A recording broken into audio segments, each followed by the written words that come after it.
Maka belajarlah untuk mengikhlaskan, kembalikan ke Allah. Ingat ya, ikhlas itu bukan tidak berharap, ikhlas itu berharap, tapi berharapnya kepada siapa? Kepada Allah. Maka apa nanti cirinya orang yang ikhlas? Dia yakin semua yang terjadi atas skenario Allah, dan kalaupun Allah mengizinkan orang itu pergi dari hati kita, karena Allah tahu orang itu bukan yang terbaik untuk kita. Allah tahu kamu itu bisa menemukan yang lebih baik daripada dia yang pergi meninggalkanmu.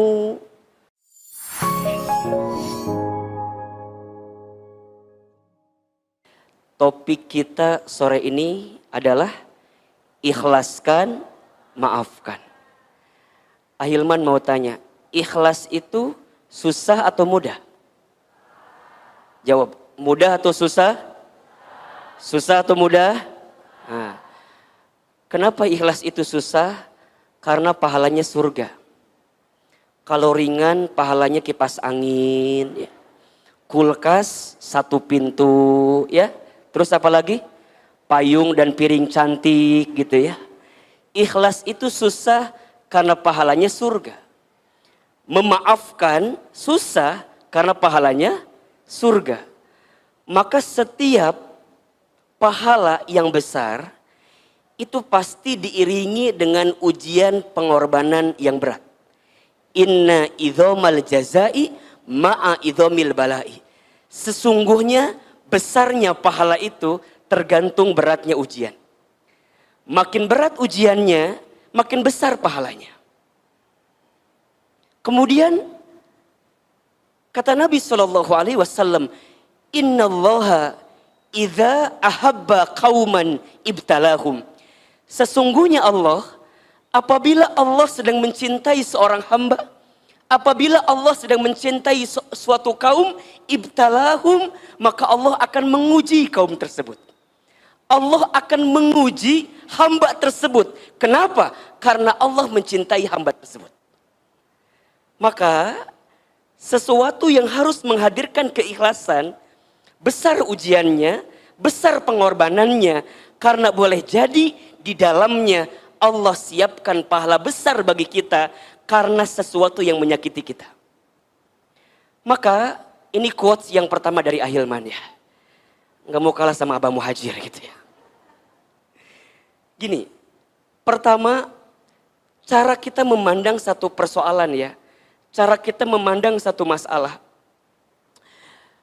Kalau kita melihat suatu masalah itu sebagai ujian yang berat, maka kita akan capek menerima itu. Tapi kalau kita melihat masalah itu atau ujian itu sebagai bentuk pesan cinta Allah kepada kita, maka kita akan ringan menerimanya. Maka teman-teman belajar, kalau dapat masalah, dapat ujian, maka masalah ujian itu adalah pesan cintanya Allah, berkah yang tersirat, pesan cinta yang tersurat, yang Allah berikan kepada kita karena Allah merindukan kita. Itu poinnya. Ini kan Ahilman dari wajahnya hampir sama semua ya. Wajah-wajah banyak masalah kelihatannya ini. Atau wajah-wajah yang sedang diuji gitu. Ahilman ingin berikan kabar kepada teman-teman, kalau teman-teman sedang diuji, bergembiralah. Karena teman-teman sedang dirindukan oleh Allah Subhanahu wa Ta'ala. Jadi di antara ciri dan cara Allah merindukan seorang hamba dengan cara apa? Allah hadirkan ujian kepada hamba tersebut agar hamba tersebut ketika mendapatkan ujian itu dia jadi ingat ke Allah Subhanahu wa Ta'ala. Teman-teman nanti buka surat Al-Baqarah ayat 155 156. Abah sudah buka, saya langsung ngintip barusan di situ. Apa kata Allah? Walanabluwannakum bisyai'im minal khawfi wal ju'i wa naqsim minal amwali wal anfusi wath thamarati wa basyiris sabirin. Dan pasti kata Allah, kami akan menguji kamu sekalian bisyai'in, dengan sesuatu yang sedikit saja, dengan sesuatu yang kecil saja. Ini yang jarang kita kupas sebenarnya ya. Teman-teman, kita ini suka ngerasa begini, kalau lagi dapat masalah, seakan masalah-masalah itu berat ya. Padahal sebenarnya dalam pandangan Allah, masalah itu kecil. Ini rumus. Jadi kalau teman-teman dikasih masalah, ingat masalah kita kecil. Tapi nikmat yang Allah berikan besar. Jangan kebalik. Kita mah kadang-kadang sok pinter ngitung masalah dibanding ngitung nikmat. Betul nggak? Kalau dikasih nikmat kadang-kadang kita ngerasa seetik. Dikasih masalah asapang loba masalah nak. Lihat wajah saya. Kumaha kulehe. Da loba masalah teh ya meureunnan. Emang kumaha gitu. Kadang-kadang masalah tuh nggak seberapa, tapi kita yang seringkali merasa paling besar masalahnya. Maka tolong teman-teman ya, catat baik-baik. Ya Allah, masalahku berat, iya. Tapi aku tenang, karena aku punya Allah yang maha besar. Catat status yang kedua itu. Ya Allah, aku punya masalah yang berat. Tapi aku tenang, karena aku punya masalah yang, punya Allah yang maha besar. Jadi masalah itu kecil sebenarnya. Makanya dilanjutkan apa di antara persoalannya? Satu, minal khauf. Manusia diuji dengan ketakutan. Wal ju'i, dan kelaparan. Wa naqsi minal amwal, dan kekurangan harta. Ya, teman-teman kalau udah ngurusin harta pasti kurang terus, betul nggak? Ya, sudah punya gaji 3 juta, kurang atau tidak? Kurang kalau kita lihat orang gajinya 5 juta. Dikasih gaji 5 juta, lihat orang gaji 7 juta, kurang atau tidak? Kurang. Maka kita diajarkan kalau urusan dunia jangan lihat ke atas. Kunaon cangkel. Gitu Nyeri. Urusan dunia lihat ke bawah, urusan akhirat lihat kemana? Lihat ke atas. Teman-teman kalau urusan dunia lihat ke samping, lihat ke atas capek. Tetangga beli kulkas, orang kedinginan, ayah. Tetangga beli kompor gas, orang kepanasan. Tetangga beli mobil baru, kita katabrak. Da cicing dihareupeun mobil tetangga orang. Tetangga masang parabola, orang minum Paramex. Jadi serba salah. Kalau urusan harta mah nggak ada habisnya. Betul apa enggak? Ujungna naon? Iri. Punten mohon maaf, dengki. Iri we ka batur teh. Cenah. Mobil anyar, paling menang maling. Tuh. Mobil kumaha malingna? Iya. Teman-teman kadang-kadang sok julid ka batur. Nanya, si eta geus nikah padahal beungeutna teh sakumaha. Da perasaan alusan urang beungeutna teh. Nah hanya ulah julid teman-teman, ulah kitu. Eta teh tanda orang iri ka batur. Lebih baik batur jore payu dibanding orang keur mah jore teu payu deui. Jadi matakna soklah sing buru-buru nikah aminnya. Sayang nih jamaah teman hijrah nih GGM. Ganteng-ganteng mubazir. Sok sarua nih ieu ge sarua GGM. Naon Ahilman? Ganteng-ganteng muhajir. Jadi kadang-kadang ada sifat itu ya, kurang harta gitu. Terus apa lagi? Wal anfus, kegoncangan jiwa, sehat, dikasih ujian sakit ya. Dan kadang-kadang ujian jiwa itu juga datang dari orang-orang terdekat kita. Seorang anak diuji oleh orang tuanya, orang tua diuji oleh anaknya, pasangan diuji oleh pasangannya, termasuk oleh orang-orang yang pernah dekat dengan hati kita. Yang kemudian nanti dia pergi meninggalkan kita. Di situ babnya nanti. Sampai wasamarot, ada harapan yang tak kunjung jadi kenyataan. Apa kata Allah? Kalau kalian diberikan ujian-ujian itu, maka tolong catat. Wabashir, kalian itu lagi dikasih kabar gembira sama Allah. Jadi kalau ada yang diuji dengan ketakutan, diuji dengan kelaparan, kekurangan harta, kegoncangan jiwa, dan harapan yang tak kunjung jadi kenyataan, tolong teman-teman catat, Allah sedang memberikan kabar gembira. Bagi siapa Ahilman? As-sabirin, bagi orang-orang yang sabar. Siapa orang yang sabar itu? Alladzina idza asabathum musibah qalu inna lillahi wa inna ilaihi rajiun. Orang yang sabar itu yang ketika ditimpa musibah dia hanya mengatakan semua datang dari Allah dan akan kembali kepada Allah. Semua milik Allah dan akan kembali kepada Allah. Itulah ikhlas. Jadi ikhlas itu apa Ahilman?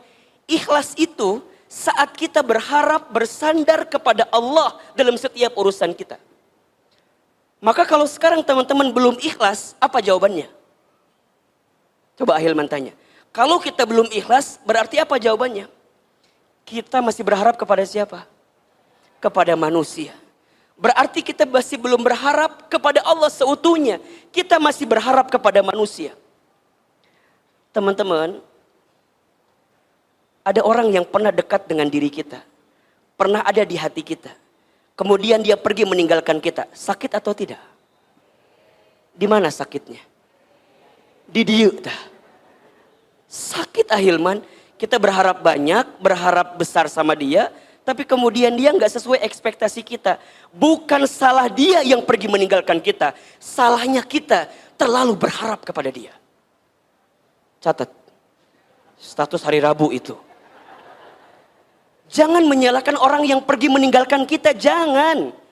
Tapi salahkan kita yang terlalu berharap kepada orang itu. Sehingga ketika dia pergi meninggalkan kita, jadi sakit hati kita. Karena terlalu berharap kepada manusia yang tak pantas jadikan harapan. Seringkali Ahilman sampaikan, berharap kepada manusia itu adalah patah hati yang disengaja. Makin berharap, makin siap patah hati dalam hidup ini. Maka belajarlah untuk mengikhlaskan, kembalikan ke Allah. Ingat ya, ikhlas itu bukan tidak berharap, ikhlas itu berharap, tapi berharapnya kepada siapa? Kepada Allah. Maka apa nanti cirinya orang yang ikhlas? Dia yakin semua yang terjadi atas skenario Allah. Dan kalaupun Allah mengizinkan orang itu pergi dari hati kita, karena Allah tahu orang itu bukan yang terbaik untuk kita. Allah tahu kamu itu bisa menemukan yang lebih baik daripada dia yang pergi meninggalkanmu. Pertanyaannya, saha Ahilman? Teuing. Ahilman kita apal. Cuman yang jelas ikhlas ini adanya di sini nih. Belajar tadi kata Abah yang pertama apa? Ridho. Menerima. Tarimakan. Memang sudah terjadi. Teman-teman gak boleh ya bilang begini. Coba dulu ya. Seandainya dulu begini ya. Coba kalau aku gak kenal sama dia ya. Coba. Nggak boleh. Sesuatu yang sudah terjadi. Tidak boleh kita mengatakan. Hakada seandainya hakada. La. Teman-teman katakan, qadarullah wa ma syaa fa'ala. Sudah jadi ketentuan Allah dan Allah menghendakinya. Kadang kita tuh nggak sadar ya, boleh jadi Allah pernah mengizinkan kita untuk mengenal tentang dia karena Allah sedang mengajarkan kepada kita tentang arti kehilangan dari seseorang yang kita cintai itu. Allah sedang mengajarkan kita bahwa berharap kepada manusia itu nggak enak banget, sakit banget. Kadang-kadang kita tuh butuh ngerasain sakit hati sedikit gitu ya. Kadang-kadang kita harus ngerasain sesuatu yang sakit karena ada pesan gembira yang Allah siapkan untuk kita.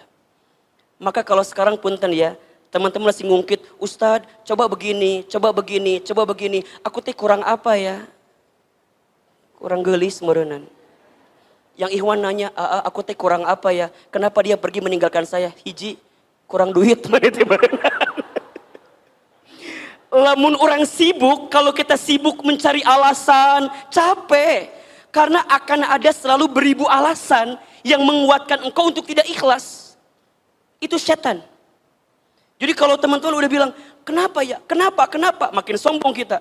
Harusnya kan dia tuh mengerti, aku tuh begini. Makin banyak mencari alasan, makin tidak akan bisa ikhlas kita menghadapi setiap ujian. Udah, balikin aja ke Allah. Terima, jangan pernah menghina keadaan. Karena malam pun tidak pernah menghina takdirnya menjadi gelap. Jangan pernah menghina keadaan. Karena daun pun tidak pernah marah kepada angin. Yang membuat dia terjatuh dari ranting pohonnya. Jangan minta diulangi deui. Poho deui Ahilman ngomong naon bieu teh. Terimakan aja, terima, ridho. Maka tadi lanjutkan hadisnya. Faman rodiya falahur ridho. Barang siapa yang ridho dengan ketentuan Allah, yang ridho dengan keadaan yang Allah berikan kepada dirinya, falahur ridho, maka di situ ada keridhaan Allah. Waman sakhito falahus sukhtu, dan barang siapa yang murka, yang marah, yang benci dengan ketentuan Allah, maka ada kemurkaan Allah di situ.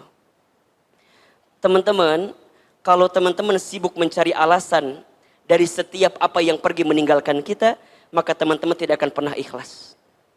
Mulai hari ini, kalau ingat ya, kalau teman-teman merasa sudah tidak ada lagi pundak manusia yang bisa dijadikan sandaran, kalau sudah tidak ada lagi telinga manusia yang bisa mendengarkan perasaan hati kita, sudah saatnya tempat bersujud menjadi berbisik terbaik untuk kita bermohon kepada Allah Subhanahu wa taala. Kalau bahasa kita mah nges atuh, kembali ke Allah. Back to Allah. Boleh jadi selama ini hidup kita terlalu berharap kepada makhluk, kepada manusia, sehingga kita dibuat sakit hati dengan keadaan itu. Ikhlas melepaskan, ridho menerima. Maka nanti ada dua istilah ya, ada ridho, ada ikhlas. Apa bedanya? Ridho itu saat menerima, ikhlas itu saat apa? Saat melepas. Makanya ada lagu kan? Apa lagunya? Melepas dengan ikhlas. Lagu saya teteh Lesti apal. jadi gini. Oke, kalau teman-teman dapat sesuatu yang menyakitkan, apa sikapnya? Ridho, terima. Kemudian teman-teman berusaha untuk tegar, apa sikapnya? Ikhlas. Terima keadaannya, ikhlas melepaskan keadaan itu. Ngelepasinnya kemana? Ngelepasinnya ke Allah Subhanahu wa ta'ala.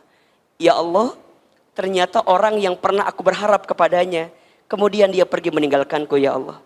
Aku terima keadaan ini dan aku berharap kepadamu ya Allah, berikan pengganti yang lebih baik dari sakit hati yang pernah aku rasakan.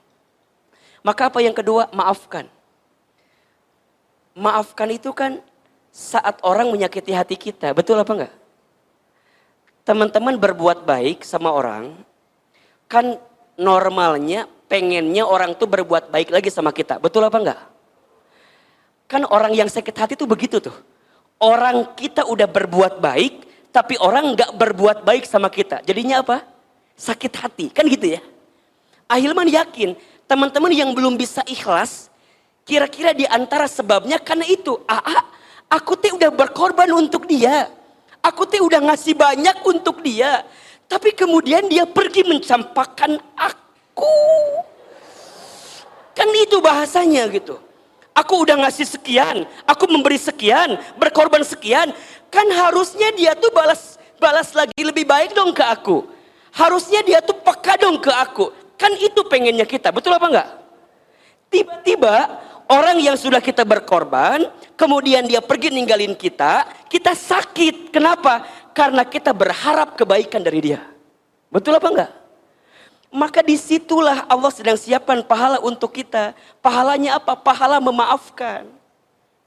Teman-teman sayang, kalau semua orang berbuat baik kepada kita, semua sama, bagaimana mungkin kita bisa mendapatkan pahala memaafkan? Justru Allah itu boleh jadi menakdirkan ada orang-orang yang menyakiti kita, ada orang yang menzalimi kita, ada orang yang mengkhianati kita, ada orang yang menggores luka di perasaan kita sengaja. Agar apa? Agar kemudian Allah titipkan pahala kepada kita. Pahala apa? Pahala memaafkan. Jadi nggak apa-apa kalau ada orang yang menyakiti kita. Nggak apa-apa kalau ada orang yang melukai perasaan kita. Karena Allah sedang menyiapkan pahala untuk kita. Apa pahalanya? Pahala memaafkan. Dan teman-teman tahu, ada 3 amalan yang akan membuat seorang hamba dibangunkan istana di surga. Apa di antara amalannya? Yang pertama, falyafu amman dolamaka. Maafkanlah orang yang pernah menyakitimu. Yang kedua, waliyu'ti man haramaka. Memberilah kepada orang yang tidak memberi kepadamu. Memberilah kepada orang yang tidak baik kepadamu. Dan yang ketiga, waliyasil man qata'aka. Sambungkanlah silaturahmi dengan orang yang pernah memutuskannya dengan dirimu. Maafkan orang yang pernah menyakitimu. Memberilah kepada orang yang tidak berbuat baik kepadamu. Dan sambungkan silaturahmi dengan orang yang pernah memutuskannya dengan dirimu. Allah tidak meminta kita untuk melupakan, tapi Allah meminta kita untuk memaafkan. Ahilman, aku sulit melupakan dia. Memang susah. Makin berusaha melupakan makin gak bisa. Maka apa perintahnya? Maafkan saja. Maafkan itu berarti gimana Ahilman? Kita percaya kebaikan yang kita lakukan pasti balasannya juga kebaikan. Kalau bukan dari orang itu, Allah menyiapkan pahala kebaikan untuk kita. Teman-teman jangan khawatir ya. Jangan pernah berpikir gini, aku sudah berbuat baik, tapi kok orang gak berbuat baik sama saya. Jangan pernah berpikir begitu. Karena dalam pandangan Allah, setiap kebaikan pasti balasannya adalah kebaikan. Hal jazaul ihsan illal ihsan. Tidak ada satu kebaikan pun kecuali balasannya adalah kebaikan. Famay ya'mal mithqala dzarratin khairan yarah wa may ya'mal mithqala dzarratin syarran yarah. Barang siapa yang berbuat kebaikan walaupun sebesar biji dzarrah, Allah pasti membalas kebaikan itu. Dan barang siapa yang berbuat keburukan, disembunyikan, dirahasiakan, ditutupi, walaupun sebesar biji zarrah, Allah pasti membalas setiap keburukan itu. Teman-teman sayang, kalau kita udah berbuat baik sama seseorang, tapi kemudian dia tidak membalas kebaikan kita, jangan pernah putus asa. Karena Allah sedang menyiapkan pahala yang lebih baik untuk kita. Apa syaratnya? Maafkan kesalahannya. Ustadz, tapi enak di dia, kata siapa? Teman-teman, jangan mengira orang yang berbuat buruk sama kita nggak dapat balasannya. Mereka dapat balasannya, tapi bukan kita yang membalas. Biarkan Allah yang membalas.